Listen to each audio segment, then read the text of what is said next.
Hi guys, welcome back to my show. In today's episode, I have a really special guest with me today. Her name is Lindsay Fritz. Hi Lindsay, how are you today? I'm good. How are you, Anika? I'm doing well. Thank you so much for being on the show with me. You're welcome. So please introduce yourself and your latest book.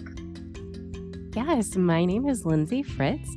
I am the author of Emma and the Queen of Featherstone.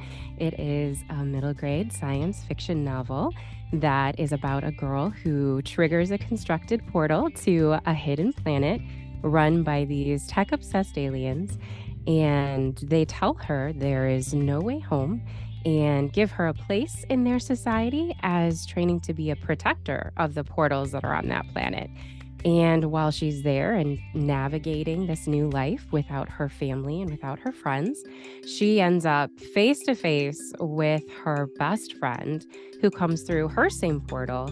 And he comes with these revelations that really push her to decide if she will stay in this new adventure that she's found on this planet or if she will fight to find a way home. Awesome. So anyways, anyone who is out there who loves science fiction, starting to like science fiction or just loves reading new books, this book is definitely amazing and perfect for you. So please, Lindsay, tell me when does this book release, or if it has already released? It actually hasn't released yet. It releases on March 7th, so a little less than a month away, and that will be the first of the release. Awesome. So anyone out there, you can for me, what I did was, I think I got it earlier. I don't know how I did that. I think I got it through my library. They started having few prints of it, I think, available.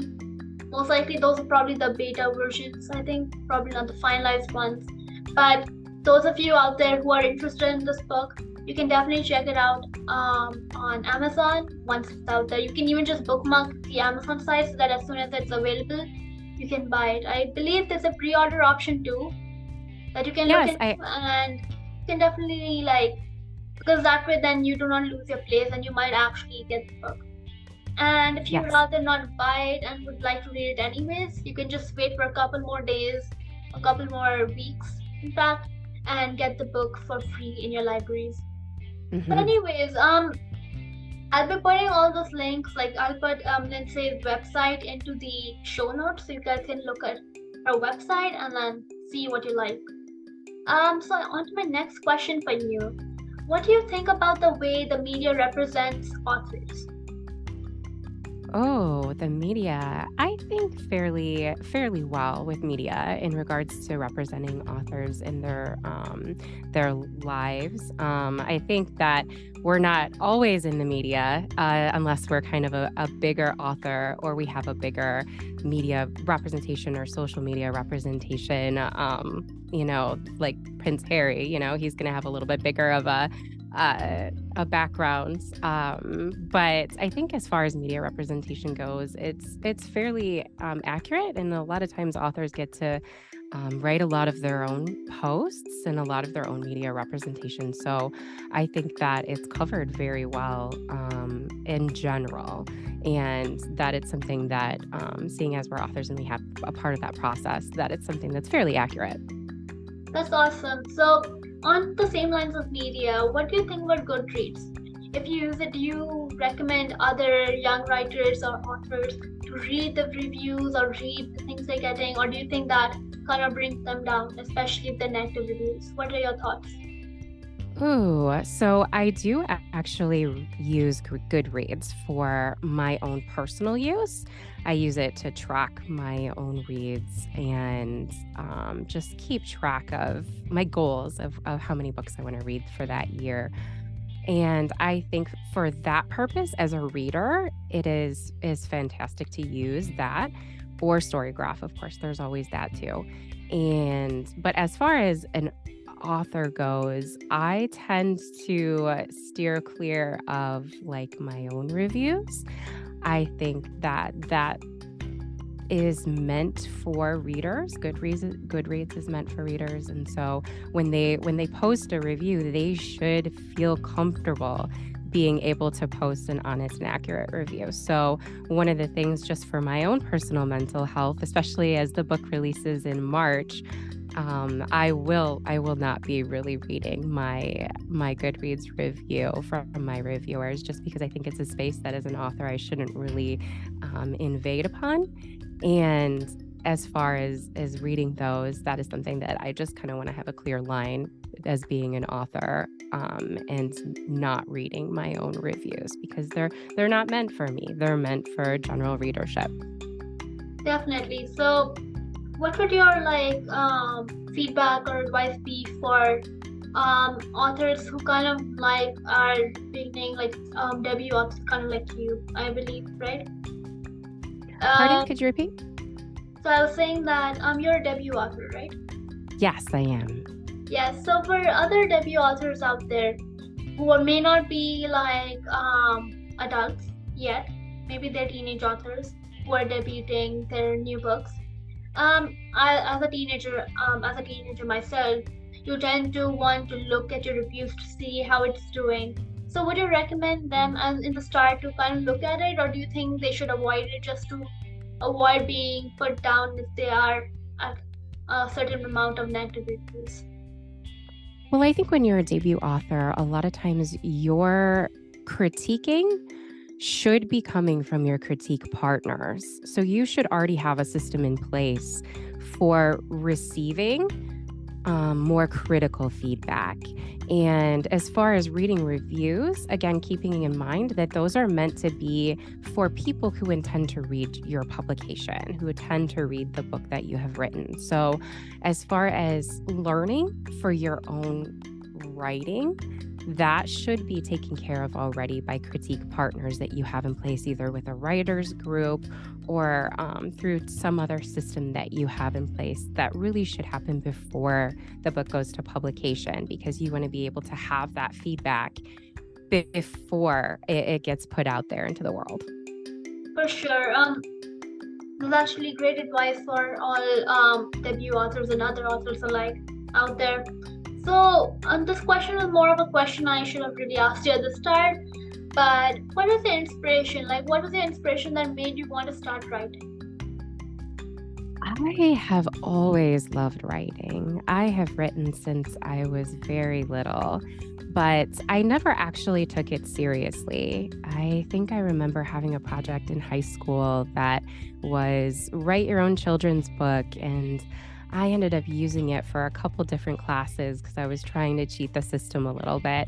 And I don't think it really hit me how much I wanted to be a writer until much later, more so like now. And right before the pandemic hit was when I really researched into becoming a writer and publishing, and focused on my manuscript and finishing my novel. That was when I decided, okay, I'm going to jump into this. This is something that I really love, and I'm going to just continue with it and see where it goes. That's awesome. I think that the fact that your inspiration to start writing was from the beginning is a very good thing. Personally, for me, of course, my journey is kind of still starting. I'm still 14, 15 right now, 14 and a half to be exact. And I think that just starting at a very big start of your life, or just starting at a younger age, or around the time before you enter high school, is, I feel, ideally the perfect age, just because you're kind of still exploring what you like, what you don't like. For me personally, I did not like writing at all, which is surprising because right now I'm literally having this whole platform with over 1,000 views from all over the world. And at first it was I don't really like what I'm doing. Not for the podcast, but just writing in general. And that was, I think, back in 4th grade. But then I decided to take my luck with this competition which was there, and I won. And that's when I was like, wow, I actually like this, and I started writing more. And recently I got into songwriting. So all the writing categories which are out there is a bunch. So all of you out there who are interested in writing but do not necessarily want to do story writing or poem writing, songwriting and theatrical screenplay writing is also out there for you. There are a bunch of different types of writing, like this technical writing, playwriting, songwriting, let me think, poem writing. There's a bunch of writings that are out there. So there are like a wide varieties of things you can do with just writing. Yeah, that's so true. There's so many different options to be able to write. And it's funny that you mentioned songwriting too, because I actually have written songs as well. So it's a medium that can be used for so many different things.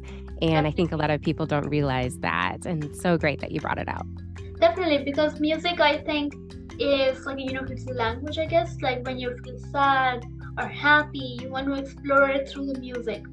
So for me personally, what I do is, for the book I'm currently, well, I finished it, I'm just editing it. But when I'm editing it, I try to listen to music that I've created to like show that the different ways I want to feel while reading.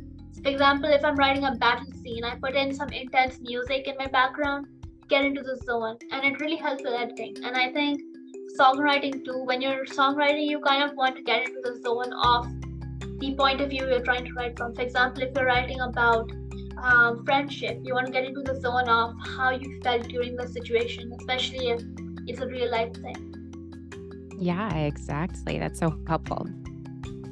So, on to my second last question. What's your spirit animal? Like, what do you think resembles you the most?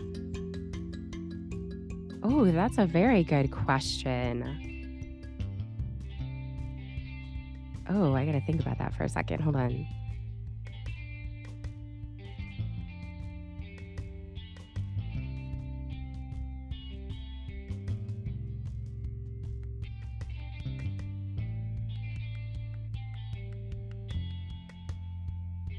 Oh man, I think I'm gonna have to go with a dog because I am definitely a dog person.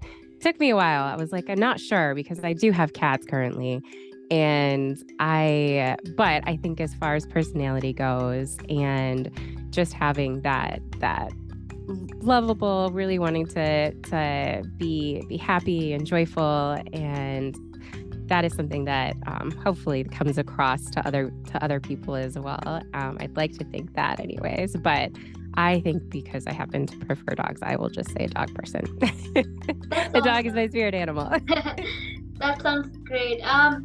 My last and final question for you is, do you have any last piece of advice for young writers, young songwriters, or any kind of writer out there? I think probably my biggest piece of advice is to not give up. I think that, especially when it comes to writing, you can kind of go through these spurts of getting discouraged or even just life happening, especially when you're younger, you're in school, you have all these other responsibilities that come up. And I think that even though you might have them and you still fulfill them, that setting aside that time to write and to develop craft is something that is very important, especially if you want to be a writer. I will say I took a very long break with regard to writing. I did a lot of my writing more so in high school, and now I'm 35 years old, and that's when my debut novel is being published. So even if you do have these spurts, the point is to not give up and to still continue, especially rekindling your love for writing, because it's something that even though you might have a long time in between writing spurts or inspiration or anything like that, it is something that you can pick up. You can get right back up on that bike and continue to write, even if you have something that makes it maybe a little bit more difficult to continue to write. It's something that we're continuing to develop. I am still continuing to develop. This is just my debut novel, so it's something that I absolutely love. Because of that idea, you can continue to always make your writing better. So it's something that I don't think anyone should give up on, even when you might feel discouraged. But if you continue just holding on, make sure that you surround yourself with supportive people that can keep you focused to be able to do that. And then you'll be a successful writer and you'll be able to do what you want to do in your writing goals. Definitely, that's an amazing piece of advice. I think it's really important to like show courage and just never back down, even if you're like at a point where like it's like this is not going anywhere, I'm stuck on this particular scene, or this character is super flat, or this song doesn't make any sense, or whatever. I think it's just important to not give up, and just like as you said, just keep trying, and maybe one day you might actually get published, or if not published, then something good might come out of it. I mean, writing is never gonna, or anything you do, it's not gonna go out in vain. It's gonna be useful at some point.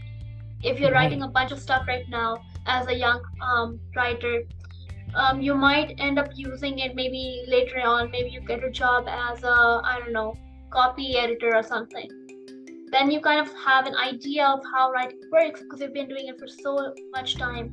So let's say like Right. you are, I don't know, let's say you're 10 years old and you continue writing, and you're now, let's say, I don't know, 40 years old, I guess, or 50 or whatever. You already have like a bunch of experience, like about 40 to 30 to 40 years of experience, which is going to be used later on. So like even if you're writing now, but your first book gets published at 40 or 50, which I know it kind of like seems like a big age, like why would you get it published that at that age and that being your first book? I mean, what's gonna happen? But I think that just pacing yourselves, not caring about when it gets published, but more of like the time you write is more important. Personally, for me at the Yeah. start, I was like always like, I want to get this book published now. And I mean, I'm still like that right now. I'm working towards this book which I'm writing or finished writing but editing to get published possibly this year, maybe next year, or at least like Oh, start wow. marrying or something. But I think I'm gonna just like keep editing until I feel like this is the best way it can be, because narrations can be tough. They can be very tough people to please, especially since they have high standards. They have seen other authors, other writers who have way more experience than young writers have. Yeah, yeah. And that's a fantastic goal, Anika, to have, to be able to focus on your writing and editing because you can only make it better. Obviously, at some point, if you're working on the same thing, you do have to stop and send it out. But if it gets to that point when you're like, I can't look at this anymore, I've edited enough, it's as great as it's going to be. That's the point that you know that you can send it on forward and see where it goes. For sure. Thank you so much for being on the show with me today. Oh, of course. Thank you so much for having me, Anika. Thank you again. So, anyways, guys, that's the end of the episode. I hope you learned something new. And once again, I'll be putting up the website link to Lindsay's website into the show notes. You can be sure to check out her book, pre-order if you're interested, or if you would rather read it in the library, then maybe wait for a couple of weeks and it should be out there soon. Anyways, that's the end of the episode as I said earlier. Bye, guys.